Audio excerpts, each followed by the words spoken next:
Hi,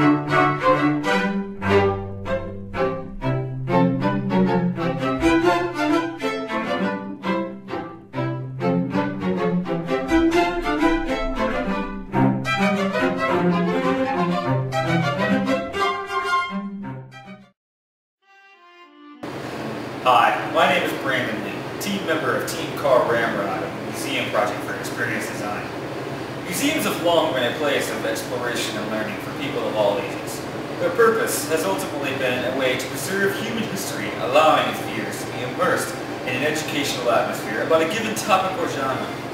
However, multiple iterations on the concept of a museum have emerged to attract more people.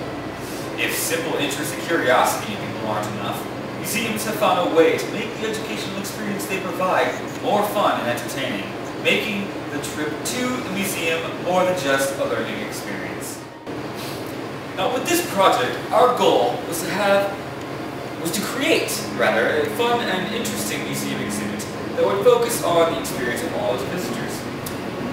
We wanted to create a positive personal, social, and physical environment that was conducive to learning, while at the same time making it a highly entertaining and engaging atmosphere that incorporated interactive systems and digital technologies. The only restrictions in our design were that it had to be a 30 by 30 foot space and had to be affordable to build with a reasonable budget. Of course, the latter of the two is open to interpretation, so we imagined we were building for a highly funded museum. We were fairly uncertain about what path we wanted to take and what kind of exhibit we wanted to design. To help us isolate a specific topic, we brainstormed with an affinity diagramming activity to narrow our focus down to two primary fields, physics and video games. We started to build concepts that incorporated both of these as a focus, but quickly found it was too much work to do at one time. After a number of museum visits, secondary research, and initial design concepts, we narrowed even more to just focusing on the interactive experience of video games, giving users a broad sense of its evolution over time. In choosing the right design for our decided exhibit type, we all drew up our own individual concepts that fit a mutually agreed list of criteria. We had a range of ideas, from maze-shaped rooms to multi-level arenas to holographic exhibits. When it came down to it, we wanted to make sure our design was feasibly realistic, not overly complex, and most of all, fun for the user through its highly interactive features.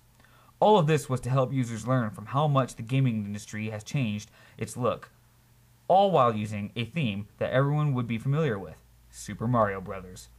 We didn't want to exclude anyone from this incredible experience, so using a game theme rated E for everyone that no one can deny is among the greatest games ever created was an easy choice. Believe it or not, we had looked up and researched many different existing technologies that would incorporate our initial idea. Many of these sources gave us further insights on how we could go about building our design. We looked into holographic technology, the use of avatars as the user was connected to various sensors in front of a green screen, and other museum exhibits whose focus was on video game technology. The final concept we decided to go with involved three main hallways in a polygonic U-shape, with each hallway representing a different era of graphics and resolution. The center would be a viewing area for others to watch players go through the game, while also supplying various bits of information about video game history with reading prompts and audio guides. To keep things simple and relatable, we went with a Super Mario Bros. Theme that could cater to all ages. In these hallways, the outer walls were long, continuous screens that could act as a reflection of the user passing through. The Mario character would move along the screen according to the user's movements, simulating a lifelike video game experience. To supplement this, the hallways would be decorated with objects and obstacles that are seen on the screen. Additionally, each hallway had a particular objective that needed to be completed in order to move on to the next level. This highly interactive environment allows users to experience the video game as if they were in the world themselves. Let's take a look at how this would work. Okay, so the user first enters the exhibit here. He notices that as he moves, so does the 8-bit Mario on the wall. The task here is simple.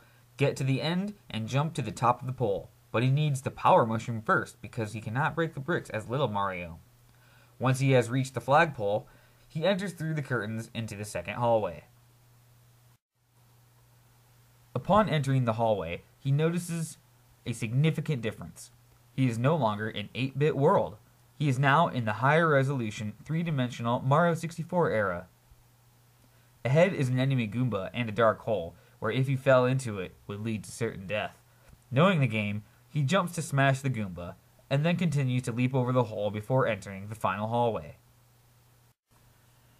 And now, there is an even bigger difference.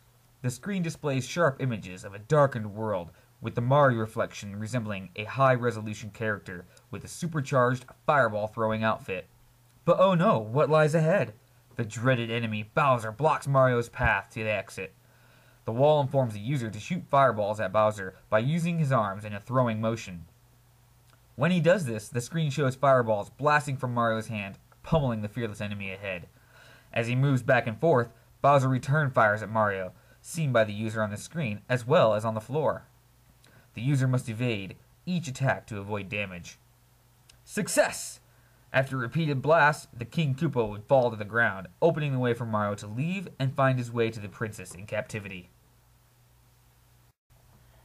There are multiple avenues we could take to further enhance the experience of the exhibit in the future. The first enhancement would be to expand the interactive environment from a 2D side-scrolling experience to a fully immersive 3D environment. Now, instead of moving linearly through a hallway, visitors to the exhibit would be able to move in all directions and explore and interact with many more aspects of the game environment.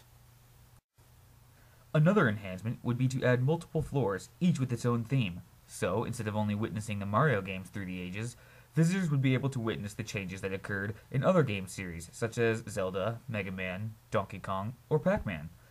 These additional floors, besides extending the duration and entertainment value for the visitors, would also enhance their learning of video game history. A third improvement for the exhibit would be to allow several visitors to navigate the exhibit and work together to complete tasks in the game. This co-op feature will improve the social interaction of visitors in the exhibit and also potentially increase the amount of entertainment the exhibit provides.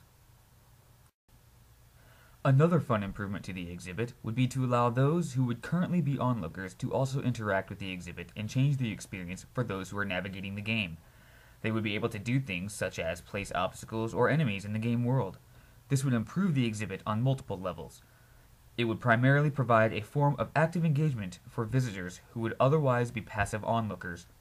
Additionally, it would add an aspect of randomness to the exhibit, providing a new experience for every visit.